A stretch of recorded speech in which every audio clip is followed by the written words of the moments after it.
Welcome back everyone. Today, we're continuing with the next part of this series, called What If Goku Remembered the Saiyans? My name is Ash. Please, for me, drop a like and subscribe to the page. Also leave your comments down below. With that, let's begin.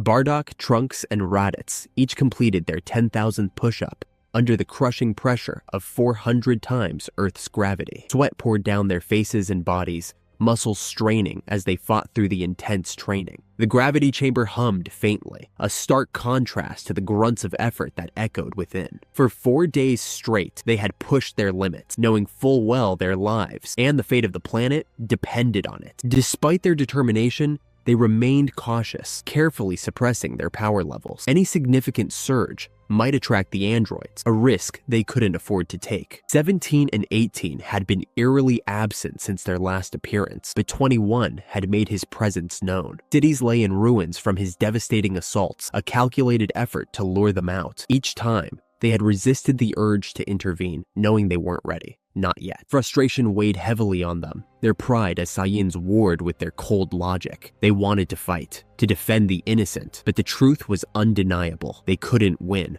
Not against 21, not as they were now. Damn it, Bardock muttered, his fist slamming into the floor, leaving a small dent. We're just sitting here while he tears the world apart. We don't have a choice, Trunks said, his voice tense. He wiped sweat from his brow, his violet hair clinging to his face. If we go out there and lose, who's left to stop him? Raditz, leaning against the wall, arms crossed, scowled, but said nothing. He hated being powerless, but Trunks was right. Adding to their worries was the absence of Vegeta and Piccolo. Vegeta had vanished, presumably to train on his own, as he often did. Piccolo, ever the lone wolf, had left without a word. The remaining Saiyans and their human allies had spent hours brainstorming a plan, but beyond training harder, they had little to show for their effort. The gravity chamber's intercom crackled to life, breaking the tense silence. I need you in the med center. Bulma's voice came through, calm but insistent. The 3 Saiyans exchanged glances before springing into action, dashing out of the gravity room.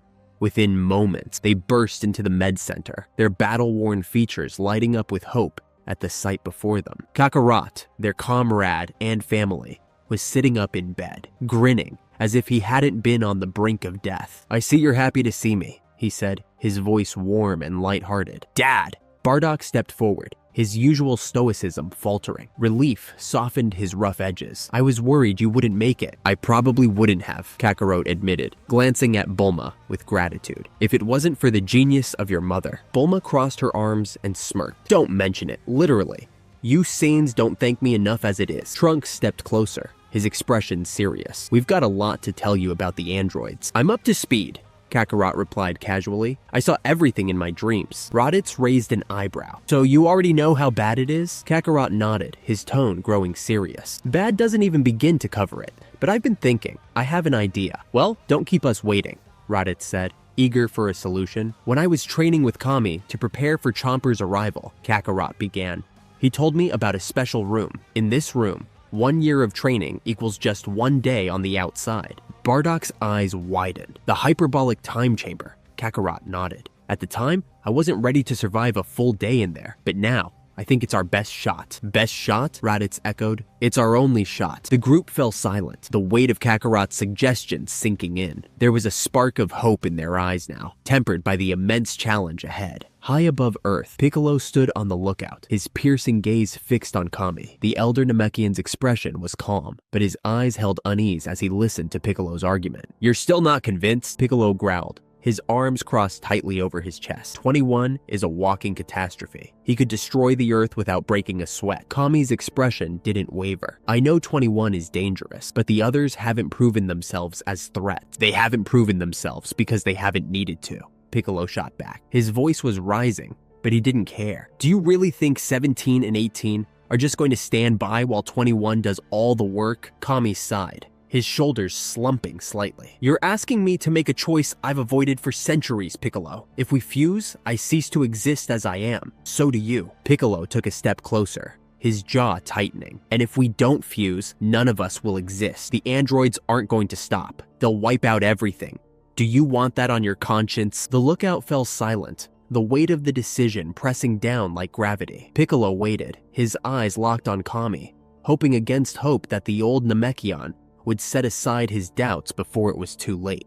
Kami's gaze was distant, his normally composed expression suddenly betraying a deep unease. His earlier words hung heavy in the air. "I think the Saiyans could handle him," he had said moments ago, but his face had now paled considerably. "What is it, Kami?" Mr. Popo asked, his voice calm but tinged with concern as he studied the Guardian's sudden change in demeanor. Kami didn't respond to Mr. Popo. Instead, he turned to Piccolo, his ancient eyes now sharp with resolve. "We need to fuse." Piccolo blinked, taken aback by the sudden shift. His arms crossed as he glared at Kami, his skepticism evident. "Why the sudden change? You've been arguing against this for days." "There's no time to explain," Kami said urgently. "Once we're fused, you'll understand everything." Piccolo hesitated only a moment before his lips curled into a thin, determined smirk. "Fine, but we do it my way. We use my body." Kami nodded without protest. "All right." Without further hesitation, Kami raised his hand and placed it firmly on Piccolo's chest. A glow of pure white light engulfed his form, and within moments, the Guardian of Earth faded into a stream of energy that merged seamlessly into Piccolo's body. Power surged through Piccolo, their unified being. His aura flared violently, the sheer force of it cracking the tiles beneath his feet. He flexed his fingers, marveling at the raw strength coursing through his veins. He felt invincible, a force unlike anything he had ever known. "This is incredible," he muttered, his voice deep and resonant, though tinged with awe. "I can feel it, the power, the clarity. I understand now." Without another word, the newly fused Namek launched himself into the sky, a streak of green and white light. His destination, the ominous presence Kami had sensed moments before their union. The Z-Warriors arrived at the lookout, their faces grim but filled with resolve. They had come seeking answers and strength. "Welcome," Mr. Popo greeted them, stepping forward with his usual calm demeanor, though his eyes betrayed a shadow of concern. Kakarot, standing at the forefront, spoke first. "I need to talk to Kami." Mr. Popo hesitated. "I'm afraid Kami has fused with Piccolo. He made the decision to help protect the Earth." Kakarot's expression shifted, his trademark grin appearing briefly. "That's fine. I'm sure they're even stronger now. We're gonna need that strength." The cheerful tone quickly faded as Kakarot's eyes narrowed with purpose. "Mr. Popo, we need to use the Room of Spirit and Time." Popo's face fell. "Are you certain? The conditions in there are extreme. Not everyone can survive it." "We don't have a choice," Kakarot replied firmly. "If we're going to beat the androids, we have to get stronger. A lot stronger." The genie sighed, but nodded. "Very well. Only 2 people can enter at a time. Who will go first?" Raditz stepped forward immediately, his tail flicking with anticipation. "I'll go." Trunks followed, placing a steady hand on Raditz's shoulder. "I'll go with you," he said, then turned to Bardock. "Hold them off for a day, big brother," he said with a small grin, his tone attempting lightness despite the gravity of their mission. Trunks then walked towards Celia and Chi-Chi, who were standing off to the side. His gaze softened as he approached Celia, gently cupping her face in his hands. He leaned in, pressing a tender kiss to her lips. "Take care of the baby while I'm gone," he said, his voice quiet but filled with emotion as he placed a hand on her stomach. She nodded, her eyes glistening. "Come back to us." With that, Trunks and Raditz strode toward the entrance of the Room of Spirit and Time, determination etched into every step. Piccolo descended into the eerie silence of Ginger Town, his sharp eyes scanning the unsettling scene. The streets were littered with clothes, but no people. It was as if the entire population had simply vanished, leaving only their garments behind. His boots crunched against the pavement as he landed, his cape billowing in the faint wind. "What did this?" he muttered to himself, his voice low and grim. He had already pieced together fragments of the dark feeling Kami had sensed for years, but even with their combined knowledge, he couldn't pinpoint what or who was responsible for the devastation around him. One thing was certain though, whatever had done this couldn't have gone far. "You're right, Namek, I haven't." Piccolo spun around at the sound of the voice, his eyes narrowing as he saw Android 21 hovering lazily in the air behind him, arms crossed. The android's smirk was infuriatingly smug. "What did you do?" Piccolo demanded, his fists clenching as his aura flared slightly. "Me?" 21 replied, feigning hurt as he placed a hand on his chest. "Do you really think I did this?" "Yeah," Piccolo growled, his voice dripping with suspicion. "This seems twisted enough to be your handiwork." 21 chuckled, shaking his head. "You've got a point there, Namek, but give me some credit. Even I'm not capable of something this unique." Clothes left behind, A neat trick, but not one of mine. Piccolo's mind raced as he processed the android's words. He hated to admit it, but they made sense. This wasn't 21's style, as much as he wished it were. If not him though, who? Before Piccolo could voice his thoughts, 21 tilted his head with a mocking smile. So, what brings you here all alone? Did the big bad Saiyans finally leave you to fend for yourself? I don't need them to protect me, Piccolo snapped. His aura flared around him, crackling with energy. I can handle myself just fine. I'm sure you can, said 21, a smirk tugging at the corners of her lips. Her tone was as casual as if she were discussing the weather, but her sharp gaze burned with challenge. Why don't we test that out? Piccolo stepped forward, his cape billowing slightly in the wind. His stance shifted, legs apart, arms raised. His eyes, narrowed in determination, locked onto his opponent. It'd be my pleasure, he replied, his voice calm yet resolute. I'll show you what a Super Namek can do. The tension crackled between them, thick as a storm cloud. Nearby, debris from the ruined cityscape littered the ground, silent witnesses to the impending battle. Dust swirled, caught in a gust, as the two warriors squared off. Not far away, hidden in the shadows of a crumbling building, Cell observed the exchange. His green bioorganic body blended into the shadows as his tail flicked lightly behind him. His insect-like eyes glimmered with intrigue. Interesting. He leaned forward slightly, his sharp features illuminated by a thin sliver of sunlight peeking through the shattered structure. I didn't realize Piccolo had grown this strong. Strange. I was certain he fell to the androids early on. But the anomaly didn't concern him for long. Cell crossed his arms, his smirk mirroring 21's earlier expression. He could sense their power levels clearly. Piccolo was formidable, but 21's energy eclipsed his. It doesn't matter. He won't defeat her. Turning away, Cell began to creep deeper into the labyrinth of ruins, his footsteps eerily silent. Let them tear into each other like wild animals. The energy they expended would make his task all the easier. I'll be back for you, he muttered under his breath, his tone dripping with malice. The bio-android moved with purpose, his thoughts already turning to his next target. He still needed more biomatter,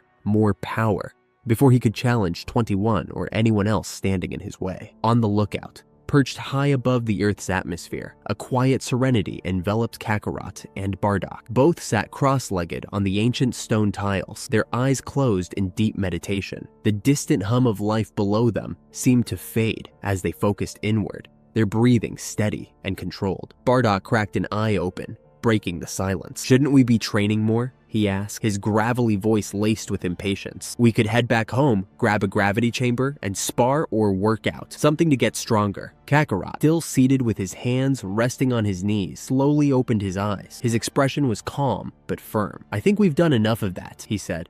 Our muscles are already plenty strong. Over the past 3 years, we've pushed our bodies to their limits. But the fight with the androids taught me something more important. Bardock frowned, leaning slightly forward. I know, Dad, he replied. We need to get way stronger. Kakarot shook his head, the gesture subtle but deliberate. It's not just about strength, he said.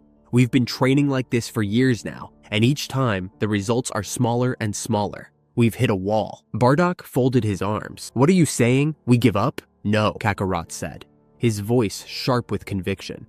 We need to go beyond what we think a Super Saiyan is capable of. If we want to defeat the androids and anything else out there, we need to master this transformation first. Bardock tilted his head, skepticism etched on his face. You're saying we need to become like Vegeta? Kakarot shook his head again, this time more emphatically. No, Vegeta's approach isn't the answer. All he did was bulk up his muscles. Sure, his power increased, but he sacrificed speed for it.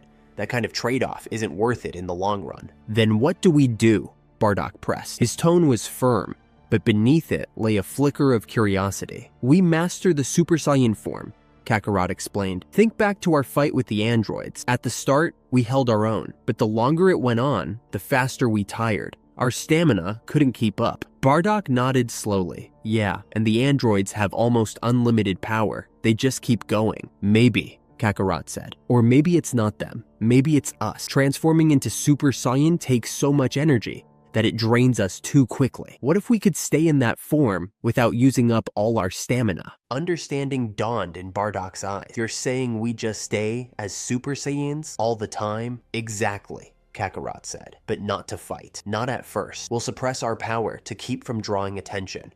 We're going to live as Super Saiyans, meditating, relaxing, letting our bodies adjust to it. Once it becomes natural, we'll be able to push beyond it. Bardock scratched the back of his head, still processing the idea. But what about training? How are we supposed to fight in high gravity or work out if we're suppressing our power? We're not going to fight in high gravity, Kakarot replied. Not yet.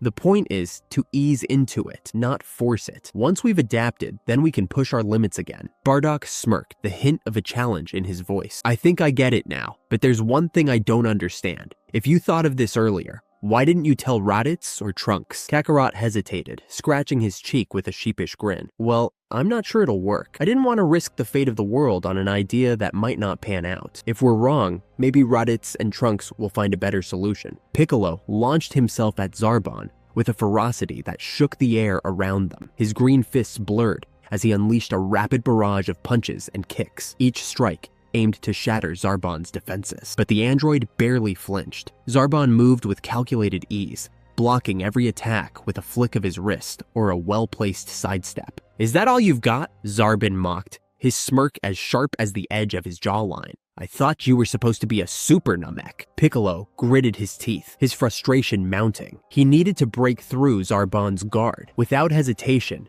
he extended his arm, stretching it to several times its normal length in a sudden attempt to catch the android off guard. The limb shot forward like a coiled spring unleashed, but Zarbon was ready. The android's hand snapped up, catching Piccolo's elongated fist in mid-air. He tightened his grip, his fingers glowing faintly as a sinister energy pulsed through them. Clever, Zarbon said, his tone dripping with mock approval. But not clever enough. Piccolo's eyes widened as he felt his energy being siphoned away, the life force flowing out of him and into Zarbon. His body weakened, his breathing grew labored, and his strength began to falter. Zarbon chuckled darkly. How does it feel, Namekian? You're only making me stronger. With a desperate grunt, Piccolo yanked back on his arm, putting every ounce of strength into the pull. The force was so great that the limb tore free from his body entirely, green blood spraying into the air. He staggered back, clutching at the bleeding stump where his arm had been. Zarbon stared at the severed limb in mild amusement. What a waste, he said, before tossing it aside like a discarded toy. Then he raised his hand, crimson energy swirling into his palm. Here, have your energy back. Beautiful blast. The scarlet beam tore through the air, barreling toward Piccolo like a cannonball of raw destruction. Piccolo crossed his remaining arm over his face, bracing himself as best he could. The blast struck, engulfing him in a fiery explosion that sent smoke and debris flying in all directions. When the smoke cleared, Piccolo stood hunched and burned, his clothes in tatters. His breathing was ragged, but his gaze was defiant. Don't you see the futility of this? Zarbon said, his voice calm but laced with arrogance. My energy never runs out. Anything you throw at me, I'll absorb and send right back at you. Give up now. Save yourself the humiliation. Piccolo's lips curled into a grimace. Never, he growled, before vanishing from sight. He reappeared behind Zarbon in a flash, his fist driving toward the android's back. But the moment his strike landed,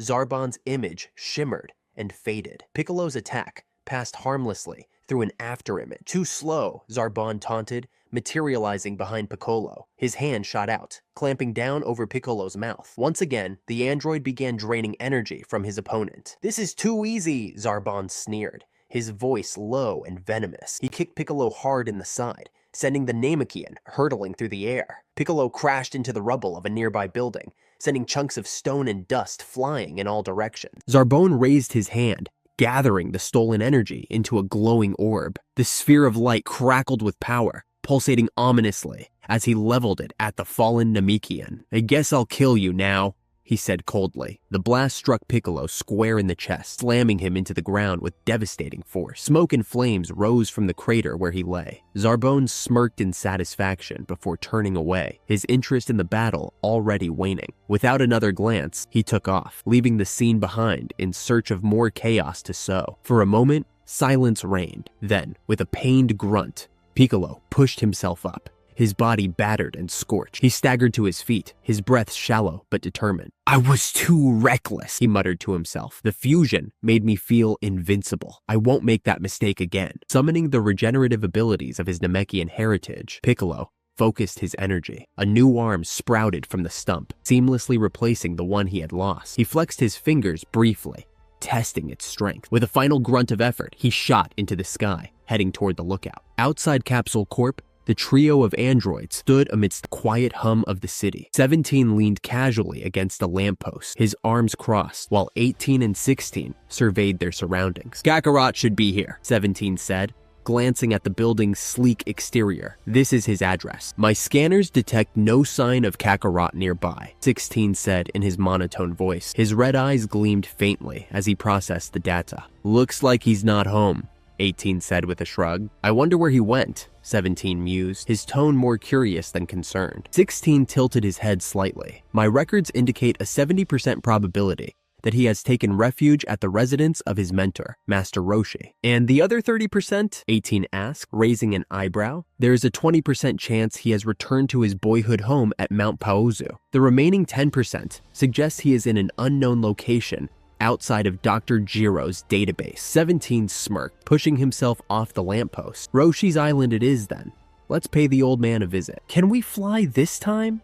18 asked. "I'm tired of traveling like humans." "But that's part of the fun," 17 said with a teasing grin. 18 rolled her eyes. "It's only fun for you." Elsewhere in West City, Cell lurked behind the corner of a building, his energy suppressed to near nothing. His sharp gaze followed the android's movements from afar. They were powerful, too powerful for him to face directly, not yet. But West City was teeming with humans, and humans were precisely what Cell needed. He smiled to himself, his tail flicking eagerly. He had already determined where the androids would go next, and that knowledge would give him the upper hand. "This will be almost too easy," he whispered, his voice barely audible over the distant hum of the city. Then, without a sound, he slipped into the shadows, ready to continue his gruesome evolution.